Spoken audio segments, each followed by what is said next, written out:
CDBG Citizens Advisory Committee, March 15th at 1:30. I'd call the meeting to order. First will be roll call. So Tom Benson. Here. Deborah Miller. Here. Sandy Griffith. Here. Debbie Savavini is excused. Janie Evans. Here. John Rocha is excused, and Marion Suttles here. Discussion and action items. Okay. All right, so today, well, first off, we're approving the minutes. You are correct. I've got it right down there. So moved. Let me read Seconded. them. Okay. We're going to approve the minutes. I'd need a motion to approve the minutes of March the 3rd, 2023, our CAC meeting. So moved. That would be John Benson, Tom Benson, a second. Second. Deborah Miller is a second. All in favor, raise your hand. Aye. Aye. Any opposed? Minutes are taken care of. All right. Okay, so today we have a couple things on our discussion and action items. First up is a report on the current status of City of Prescott's minor home repair program, and Sherry Heine with the Chamber will be talking about that. Afterwards, we'll go into our CDBG school results and funding recommendations and hopefully vote on a decision there. So without further ado, Sherry Heine, and I'll get your PowerPoint going right now. Thank you. Will you be driving it for me, or should I? I will. Good afternoon, Madam Chair and committee members. It's such an honor to be here this afternoon, and looking forward to really give you an update on this program, which was a pilot program created probably about, 9 months ago, I believe now. So, and just to kind of, I think most of you remember the program, but I'm in my front part of the presentation, I'm just giving you the highlights, and then I'll get down to the reporting part of it. So if we want to go to the next page. And I have to tell you that this has been a very heartwarming project. I know that whenever we go out and inspect these properties and get the applicants, we know that we're truly making a difference in the community. And Sandy, I'm sure you understand that feeling. It's quite moving, actually. So this is a program where it's a new program. The foundation is the administrator of this program. These dollars come from HUD through a block grant, CDBG funds from the U.S. Department of Housing and Urban Development. The level of funding is for various programs, and as I mentioned, we're in partnership with the city regarding this piece, and it was a pilot program with very limited funding initially. I think the goal is to continue to feed the funds so that we can keep this program ongoing, and I would highly recommend that because we're seeing a lot of successes with this program. The city may choose to add additional and expand the scope, and at this point, we probably have about 2 applications left, but I'll get into that in just a little bit. This program is designed for residents of the city of Prescott, income eligibility, owner-occupied, single-family residential homes in the Prescott area. Repairs that are eligible are limited to like accessibility improvements, life-saving repairs, code violation repairs, and they have a maximum of $5,000. So, and again, this just dives in deeper in regards to what this program does support. And, we get a lot of questions with this piece, but everyone must be in the Prescott area to be eligible for the funds. And there's another factor that we work with the city with is it needs to, there's guidelines about flood zoning and those sorts of things. So when we're going through the vetting process, we have to look at where they're located and the ownership of that piece as well. The types of repairs that are eligible for the grant are electrical hazards, lead-based paint abatement, and I'm going to make sure you hold that in your minds because we're going to come to that and share a little bit about that. Accessibility improvements, heating, plumbing, and cooling repairs, fire prevention, the sprinklers, smoke detectors, that sort of thing. And what types of home repairs are not eligible, new roofs, anything that's really major, internal remodels, expansions, repairs to the property that are not primary to the homeowner or our vacation rentals. And I should add that we do include mobile homes as well, as a single family. So those do qualify in this particular program. And we'll go on. So this is kind of how this process starts. The owner will look to apply for the grant. We'll determine if they're eligible, and we work together in that regard. We vet it from the income part. The city will vet it from if it's in a flood zone and if it qualifies from that perspective. And then we look at the projects or the repairs that they're looking for. The environmental review is done on it. We work with a licensed contractor, and we've looked at Sandy's list, and we also look at our list, and depending on the project, what kind of contractor that would be. And then we go out and we view the property. We make sure the scope is correct, and that's when we bring Ryan Green into the program. He will actually look to see what is the priority, because when I get the application, sometimes they check all the boxes. 5,000 can only go so far. So we start to determine what is life-threatening and most important with these projects. And then we will go into contracting. There's a lot of paperwork that goes with this to protect the homeowner, to protect us, the contractor, everyone who's involved. I can tell you that with the projects that I've been a part of, these people are just so thankful to have something. And we've had some really fun, successful projects completed, and we'll get into that in a little bit. And then we'll look at the funds and see, again, identify which prioritize what we can do. Some projects we're able to do most of the list, and in other projects, it's just the one item because, like, we had to replace a heater, those sorts of things, so they will take up every part of it. I am going to pause right now because one of the things that we bumped into, which we had really, we never anticipated because this was a pilot program, is the lead-based part. We had 2 homes that were lead-based. One was free and clear. The other one had lead-based.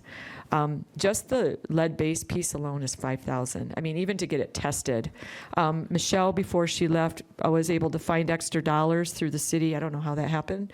I think it's that tree out there, grows money. No, I think that there were funds. So she was able to find extra money to test for lead for these 2 homes. We really lucked out with the one home because it did have lead, and our contractor was able to work with it, but it was only around the trim. So mediation with that wasn't as strong, or it wasn't as difficult or costly as it could have been. So that's going to be something I want to earmark. How do we, if the program only has $5,000 for the repair and the lead base would completely gobble all of that up, what does that look like? And that's what we'll need to look at into the future as well. So I just want to earmark that as an opportunity of growth, if you will. So then, and since we're in that part about limited funding, I wanted to bring that up. And then once everything's all accepted and we have all the contracts signed and all that, we just kind of move forward with getting the work done, and then we do a final inspection on that, and everybody signs off on that. We could go ahead to the next slide. And feel free to ask any questions during the process. And this, again, is just the timeline of it. I will say for our initial projects, the timeline was longer than we wanted it to be because we bumped into the lead piece, because the availability of contractors and waiting for parts and services to, with the shortage and all of those things. And we were also learning the process. But now we have it pretty zipped up. And we had change in staff for the city too. So there's a lot of variables. But now we can move an application pretty quickly, and we understand how to work around some of those things that we talked about earlier. So this just kind of gives you in depth our timeline and our process. And so we can go to the next one. Are there any, yeah, Question? yeah. How do people find out about this? How do you advertise? Oh, yeah, we have a whole marketing piece. So it's through our website, through our newsletter, through the newspaper, through the radio stations. We're all over the media in regards to that. And keep in mind, we only had 50,000 to work with, so we're pretty much, I know I have an application, I have 2 new applications right now and another one coming, so I'm going to be pretty much at my max until we put more money into the funds. So, Seems to me it would be difficult for some people to know about this. actually, the library as well, I mean, we're partnered with all the agencies. Okay. I mean, there is not a problem with the advertising piece. We have had, since we started the program, we've had over 150 inquiries Okay. for the program. We've had 12 apply, and we have 6 actually qualify to date, and I'm not speaking of the ones that I know are coming right now, so, because they're not official, it's not on my desk. How many do you turn away? Well, we had 150 inquiries, we had 12 apply, and we had 6 that qualified thus far. And so you have to remember, this is a program that's for, they have to have very specific information, and they have to qualify. Yeah. So it's not really, it's there are some folks that want the service, but they don't qualify under the HUD restrictions. I don't want to extend this out, but what do you do if somebody applies and they have a safety problem, but you turn them away anyway for other? We refer them to groups like Sandy's or other agencies that are in the market that could potentially help them. And also, we look to those groups as well. If the repair is more than what we can do. Yeah. And so then we reach out to our partners as well. And I know a great example is one, we had a client who, and that client we're still working with, but they also had some safety with their deck, and Sandy stepped up in regards to that as well. So there's other programs or there's other groups that we'll try to connect them with. So we have a whole group, we have a great referral system where we're working with everyone. NACOG, all of the agencies in the market. That's good. We're Thank you working very with much. the, Catholic Services, the vets, VA vets programs. So if we can't help them, we try to find someone who can. I mean, we can only do to the extent that we can. Thank you very much. My pleasure. Thank you, Tom. Sandy? Sherry, I Yes. don't recall, and I know I've asked this question previously when we first met, what happens if a project requires a permit, and how is that processed? And are those fees, do they come out of the $5,000?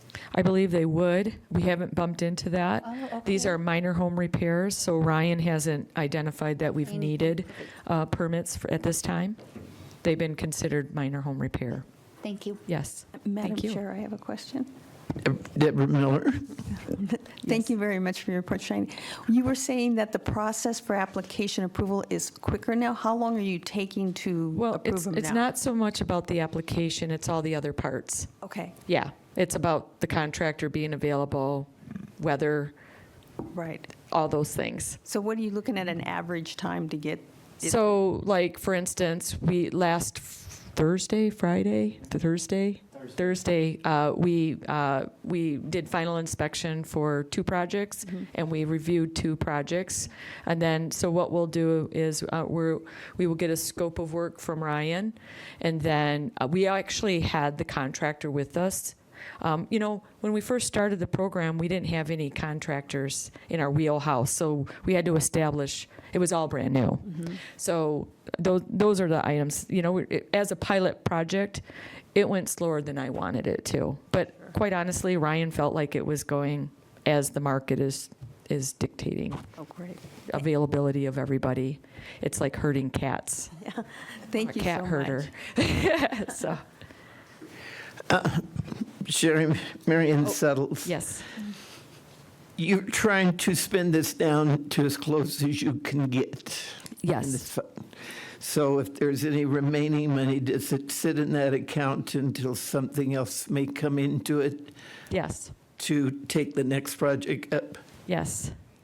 Yes, right now we've spent 27,000, and I have 2 projects that are confirmed, so that'll be another 10,000 that will go with that. And then I have this other application. So we're working with the city to keep track of those dollars. And again, the dream is that there would be, for dollars that weren't used in the construction piece, that would be swept into this, so that we would have more monies to work with. Okay, thank you. Yep. And so we have 3 projects completed. One is being amended, and we have 2 other new projects that are just starting. I just threw some pictures up there. If you see the first 2, that was the before. We had water just going right into a foundation. And as you can see, they've added a French drain and did a lot of work on the outside of the home and created a way where water would not go into the foundation. You can see that picture below, that was our little lead guy that we bumped into. There's a before and after with the ceiling there. And then right over, that was before, and that was after. Okay. So those are the final inspections pieces. And then I just captured some other, we've had some water heater situations, and we were able to repair a heater. It was with finding old parts, which that was a very time-consuming opportunity. But there's Ryan inspecting that heater system right there. So figured I'd showcase Ryan, because he's been just a great partner in all of this. He's very valuable. He knows a lot about it, and it's just been a lot of fun. It's very heartwarming to be able to. That particular resident did not have heat for 5 years. No hot water, is that correct? There's another one that had no hot water as well. That you'd be surprised. Most of these are seniors that have lost a spouse. Fixed income. Fixed income. Yeah. Okay, board members, all right, Michael? Yeah, I just started this position and been out with Sherry a few times now. And I got to say, I mean, I'm just kind of in awe of this program and what you've been able to do and all the hard work. I kind of came in right as it was really starting to kick off. And it feels real good going out there and seeing these individuals, these people get help, and they are so appreciative. And I really think it is an outstanding program, personally. And I believe all of us want to continue this program. Yeah, absolutely, absolutely. Whether we get down to the last few hundred, what else will feed into it, what we need to do, because it's proved what you guys wanted, Absolutely. as well as the board. Absolutely. And I will say, we are making a difference. We are truly making a difference to the folks. There's a question, Jerry, where that amount of money would make any difference, and I think we decided as a group, any amount of money would have made a difference. Absolutely. And Madam Chair, to Sandy's point, we haven't bumped into a lot of the other problems that can arise when you start inspecting these homes. The lead paint was the first example of that. And so I think, we'll have to really start evaluating that as time goes on and as the project continues. Okay. What that looks like too. Maybe there's a side pot of money to help with that piece. And, that's for you all to decide. You're the experts and have the wisdom for that piece. But there should probably be a sidebar of money to help support that. That part? Yeah. Sure. It's required. Yeah, I think Michelle was really working towards that, and I had shared that with Michael when we first met. The possibility or potential raising the limit from 5,000, a discussion. And I at think some your point. asbestos was another one of those. Yeah, we haven't bumped into that yet, but Ryan's worried about when we do, because that will take up every bit of the dollars as well. It's weighty. All right. So, Sherry, thank you. My pleasure, thank you. You've led that project, and we appreciate it. makes us feel good when you feel good. I tell you, it's a tearjerker. You know, you're hugging, they're crying, their kids, their family that helps support them are involved. It's kind of a big deal. So, sort of reality check for all of us. Yes, we've helped. I can't say who, but from '94, that was one of our applicants. Right? Wow. We're seeing we might be helping someone out right now who's lived in the area since, I think, 1955. You know, grew her family here, same house, you know, I think from the 60s or something like that. 92, actually. She moved in the house in 92, but a local for a long, long time. And yeah, I mean, hopefully we can help her. I think we will, and that's going to be a really good thing. Her husband passed in 2003. It's just been her and taking care of a son with a pretty heavy-duty disability. So, yeah. Yeah. Okay, Thank you. thank you. All right, we're moving on to discuss the 2023 CDBG and the CDBG CV Prescott Cares. If I get one more initial, I can spell a name.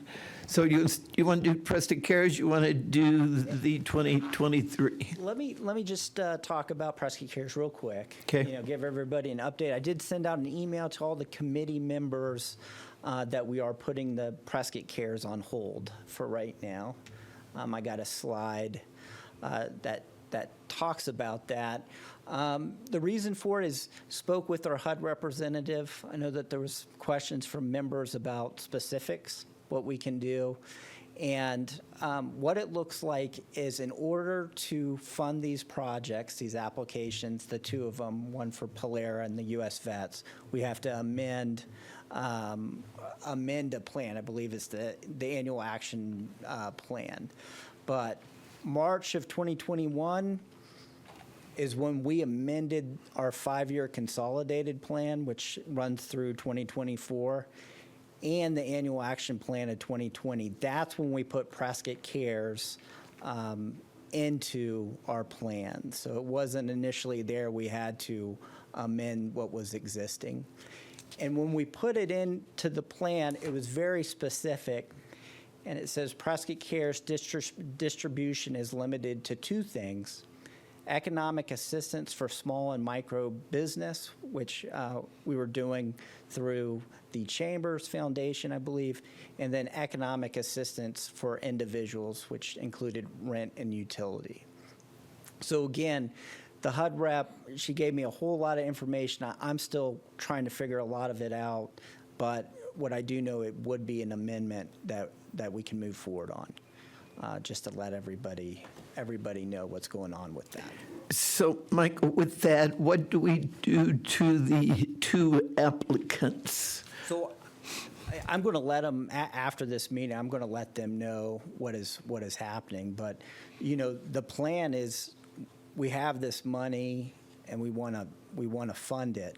We want to fund these two projects. Just the amendments need to happen.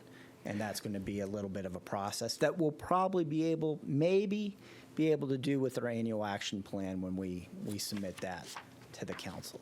So the dollars stay in that account. They'll be notified. Have you got a timeline? A month, 2 months, 6 months? I can't say right now. Okay. Okay. You're correct. The money's not going anywhere. Again, the time frame is March of 2024. We have to be 80% of our money spent, or they start taking it away. So we've got a full year. Yeah. One last bit, and I'm glad Sherry is here. She was in charge of a program through Prescott Cares. We had held back off. We kind of shut that program down or put a stop to it for a little bit. Not quite sure why, but that is another option that we can utilize right now to start using some of that money. Again, if we fund these two construction projects, we still won't be at that 80%. So there's money that needs to be be spent. And I don't know, Sheriff, if you wanted to speak, I'll let you know a bit more of it than I do. You're the banker. Welcome back. Well, what I would say is I remember when Michelle HUD was starting to make a lot of changes with these dollars, and I think that's why she wanted to open it up to the grant piece that you're looking at right now. And we did put a pause on that. And I mentioned to Michael and the team that I'm perfectly happy to reactivate that program and see if we can get more applicants to help them out. And I know at the time, and I don't, you will know best, is that, I know that you as a committee were deciding, well, why 5,000? Could it be 10,000? And I know for businesses, 5,000 wasn't enough to get a lot of we thought we would get more than 25, which 25 is still very strong. So I think that if we were to reactivate that part of the program, that we might want to consider raising it to 10,000, and that would help bring down the money that needs to be spent. Perhaps we could go back to those that only received 5. They already qualify. That would be monies that we could take a look at and make sure that but we will have to make sure it fits into all of HUD's scenario. That's correct. In addition to that, COVID was extended from when this program started. There were still a lot of things going on, so there might be some, from the application point of view, there may be some things we can tweak in that area too to kind of open it up for more folks to qualify for it. But we are happy to assist again in that regard. We have the contract, we have a formula that works, and it would really be up to you if you want to bring it back, maybe raise that ceiling from 5 to 10, and that can go right alongside of the other folks that you're going to be helping out with the dollars from the amendment. Okay. Sandy Griffith. Thank you, Madam Chair. I would prefer, and I think the idea is magnificent, but I would prefer that we branch out with our HUD determinations and our expansion of those processes, because that is going to make an effect on what we do for Sherry and her program. So until we have all of that in line, I don't feel we should make a commitment for dollars yet, because we don't know that HUD will approve or even like our amended ideas. Right? From my understanding, the program is already live, and it's basically just going again. There's allocated monies already part of that program. I need to do some further research to see, what monies were allocated and not spent. There's still a lot of money out there that we need to spend to But get to 80. Right. But we've only given it this much definition when we want to expand it, right? That's correct. That's correct. So we could allow Sherry additional funds, but then she would fall under this little umbrella. Okay. Is correct? I think I understand what you're saying. I think we could, again, I'll look further into this, but I think we could do it both at the same time. As we widen our net on Right. what we can do, Sherry can continue what she's doing, and I don't think that would affect us moving forward.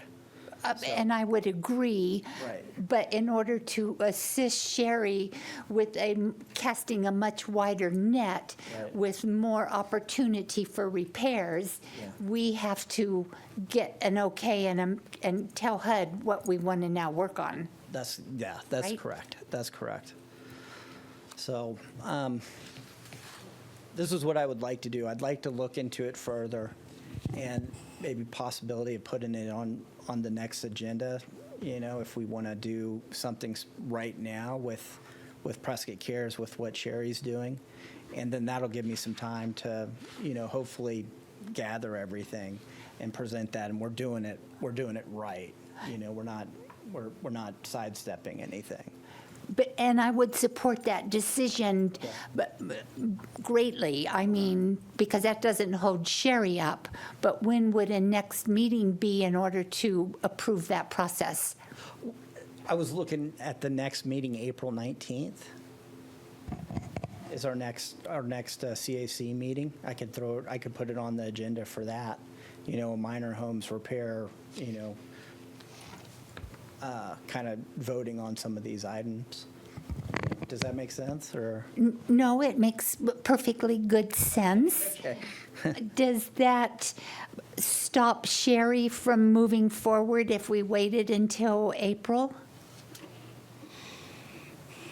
It actually would make sense to wait until April for us, that way if we get all the answers. Perfect. I think what we would be looking for is wondering if you would want to make, and I don't know, and that might be a George question, if it can go from 5 to 10, if that's or HUD. Right. I don't know where those, that's what was brought to me is the 5. But I remember when we were first talking about it, you wanted it higher. I did. And Michelle had a reason, and I think it had to do with something, I don't really know. So that's a part we'll need to research. But if we brought it to that 10, then we might be able to get more traction in regards to that. And like I said, we already have folks that had qualified for it, where perhaps we could go back. And Michelle and I had talked about that, because it was a new program for everyone, the feds, the state, it was a new program. So none of us really knew. And the perimeters were I think that HUD's even changed them. And I think that's why Michelle had gone to a conference. And I think that's why she wanted to open it up to those big grants that you see going on right now. Because she was learning that there are some more opportunities to be able to spend the money. Great. Sherry, I think, and let's see if everybody else, she thought we would touch more people at Correct. 5 than it did. Correct. So it was small amount, which again was questioned, could 5 do anything? Yes, it did. And we wouldn't know, we would have never known that. So I think now if we have the opportunity to go back to the table and raise that ceiling, we may be able to help folks. I think that's it's not just about spending the money, it's about helping those. And, people are still recovering from COVID. There's a lot out there. So, I just, maybe it'll be an opportunity to help them. Okay. Madam Chair. Sandy? So the 80%, we can spend that money, Michael, That's correct. prior to that deadline, correct? Are you talking about next year, this time next year? Yes. Yes. And then we have until 2024 to, They give us another year. To spend the remaining 20%. but we can spend it way before that remaining Yeah, year. Absolutely, that's correct. So would you compute, but not today, Thank you. the Prescott Cares amount and what's left over, so we could contemplate Prescott Cares with Sherry for that amount, because we don't know what it is. I will. And this will give me some time again, to really do a lot more research and get my Excel sheets, sent out. So I'll keep everybody up to date with what I find. You're getting an A+++ Spreadsheet. on your spreadsheets, my friend. All right, so, They're perfect. thank you, Sandy. Okay, so, I have a question. yes, Just sir. to sum Tom up, Benson. When you forecast, you don't have a forecast of when we'll be able to get an answer on Prescott Cares, right? I do not. I've been in contact with our HUD representative. It's been a little bit spotty. I think about every couple weeks I'll be able to get her on the phone. Have you talked to the U.S. Vets people? They're in the process of trying to rehabilitate these homes, and I wonder, is that going to impact them? Well, not with Prescott Cares monies. CDBG, our regular construction Yeah. program, that it'll be just fine. Okay. With what they're doing. So separate. Okay. No more. All right, let's move on. Yes. So there's a graph up here. We did get our allocated amount from HUD. Now, this isn't for sure, this isn't guaranteed, this could change more or less, but what we got from HUD was $255,754. And the subcommittee did have this number yesterday, and that's what they worked off of with their funding recommendations. And it shows, going back to when we started, I believe it was early 2000s, around 330,000, I guess. So, but, last few years, it's kind of stabled out. I did not put the Prescott Cares allocation from 2020 in there, which would have been an outlier, so. Any questions about this? Okay. All right. The next two slides are score sheets. I did print these out for everyone. The score sheet results, each member is associated with a number, okay? And that's what the ranking looked like. The top part is construction, and then you have your public services, the second half of this spreadsheet. And then the next slide is our funding. Again, this is printed out on the second page of the handout that is given to you guys. So that's the funding amount, the recommendations from the subcommittee. And with that, I'll really just open it up to you guys. I'd like to take you to the construction part first. Yeah. We had 2 applicants. We filled and took those numbers to the amount they asked, and we had a few dollars left. That is correct.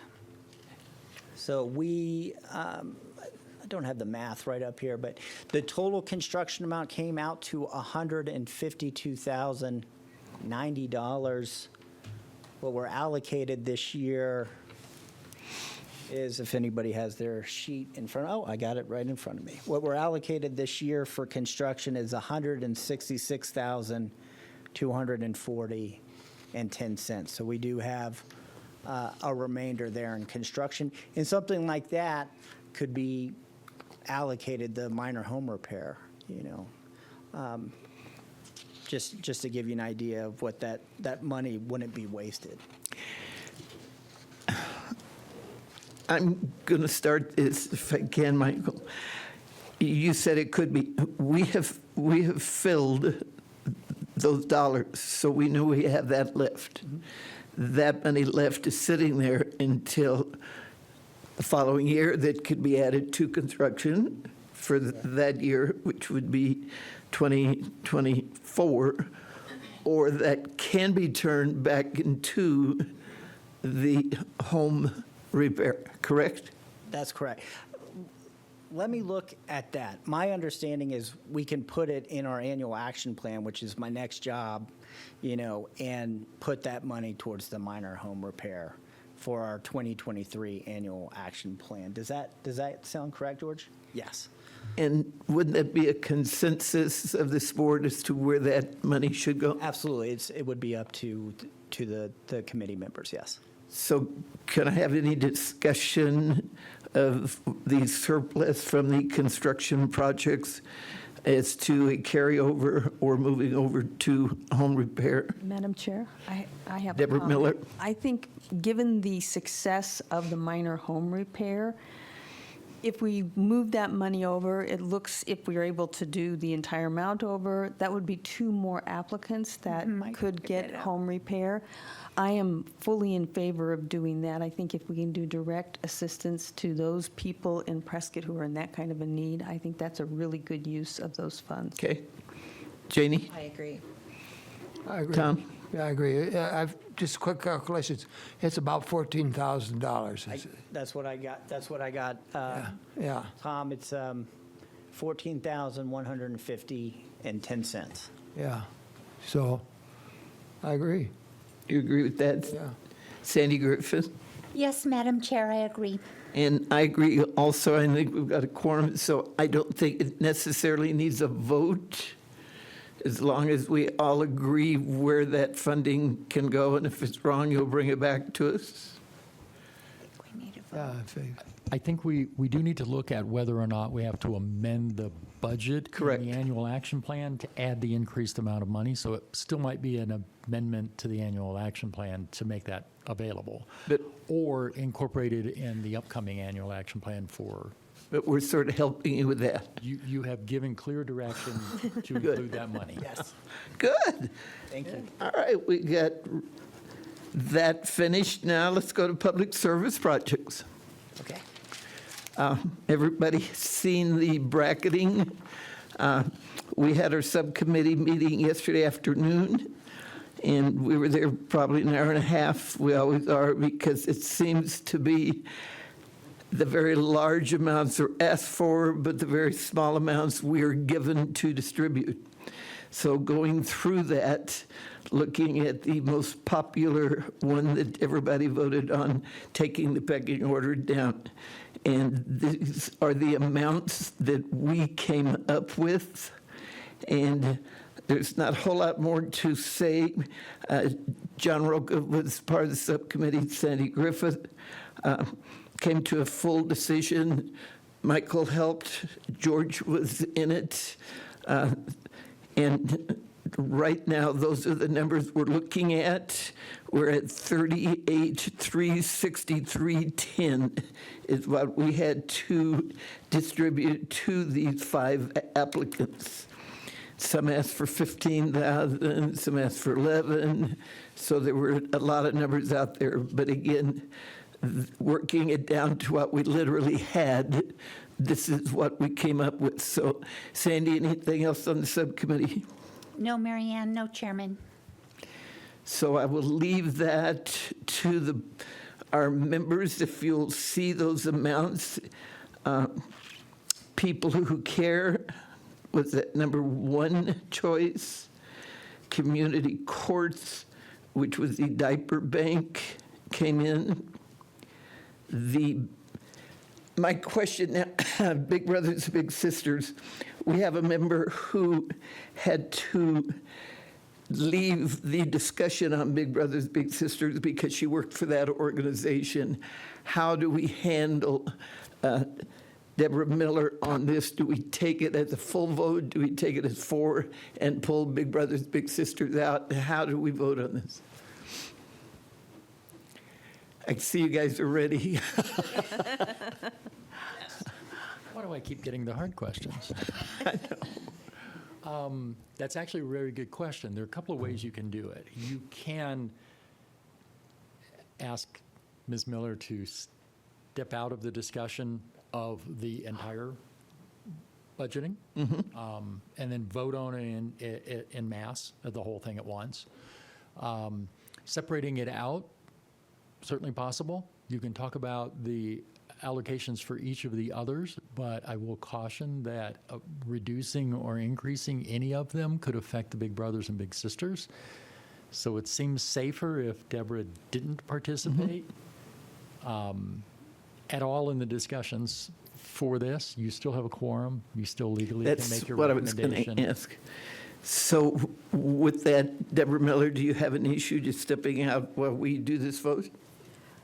I do have a question. So I can't vote at all, or am I just out of the discussion? It would depend on whether or not the committee wants to address all of it at once or just pull out Big Brothers and Big Sisters discussion, which is kind of hard to do because the money's all sliding from one slot to another, and they're one of the slots. If that's the direction, then yes, you would step out altogether. Okay. I will leave that to your discretion, Madam Chair, how you want to handle it. I'm good with whatever the decision is. And I really appreciate you being part in everything you've done, but I'm going to sort of follow his lead. It would be easier for the group if you stepped out. It's just part of what we do, whether Yeah. it's our job or other kind of stuff. But Absolutely. I would rather fall on the side of caution and ensure that the thing is handled correctly than not. So And- I will excuse myself while you continue your discussions and votes. I think it's good for the member as well as for the organization. So we'll come get you, Ms. Miller, when it's all ready. No problem. Have some water. coffee. All right. So now, any questions on amounts, changes? You like what was done with the subcommittee? You feel how the distribution was done? We need a little bit of feedback because you got left 2 subcommittees and 2 members, since we're missing people. We're missing 3 people off of it. I just have a quick question, I guess, on the spreadsheet itself, so I can understand it better. Yes. So under the total funds requested, the 62,724, why are we only allocating 38,363? Good question. So out of our, I'm going to go back up to what we were allocated for this year.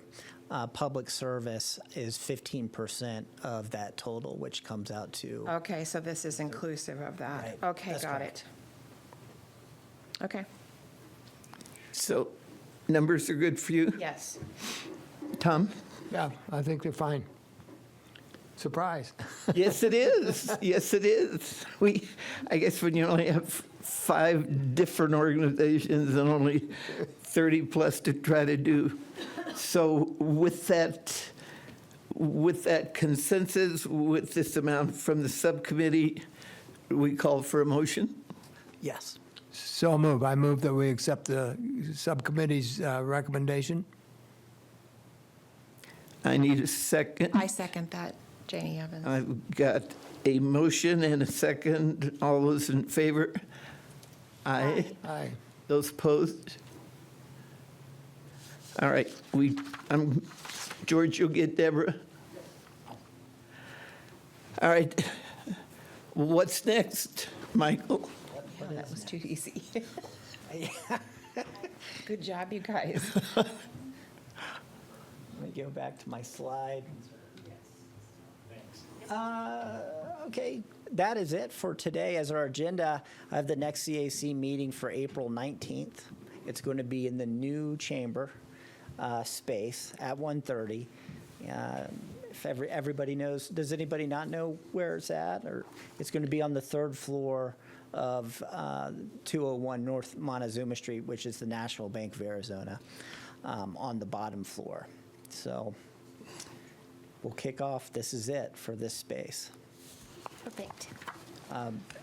You know, on that agenda, the big one for me will be the annual action plan. We'll be reviewing that and moving forward with that, with the recommendations or what y'all voted on today. So, Okay, any other discussion? Then Maybe just one remaining, unrelated totally, but the last year we approved the pavement for the Nature Center, and that thing is still in the mill. The problem is getting material, but it's forecasted to probably get done this summer. okay, And when it is done, I'll invite you all to come out and see what it is. and you're aware that they're not out of the queue. I am. I actually was in contact with the contractor yesterday regarding Davis-Bacon rules and Is he making good progress? I like what you said, Mr. Benson. It's midsummer. I think Yeah. they're going to kick off. Yeah. So That's what I've heard. It's yeah, they're moving forward. So, and the last thing, one of the things I hope to do is, you know, kind of bring these success stories, you know, that we have. I just a little bit of time I've had with the minor home repair. I went to the Agape House last week and seen what the CDBG money has been able to do, but it's just amazing. So I'm going to try to bring that a bit more, maybe each meeting, just a little success story of what's going on out there, because there's a lot of projects, a lot of good work. So. Okay, so with that, we're adjourned at 2:19.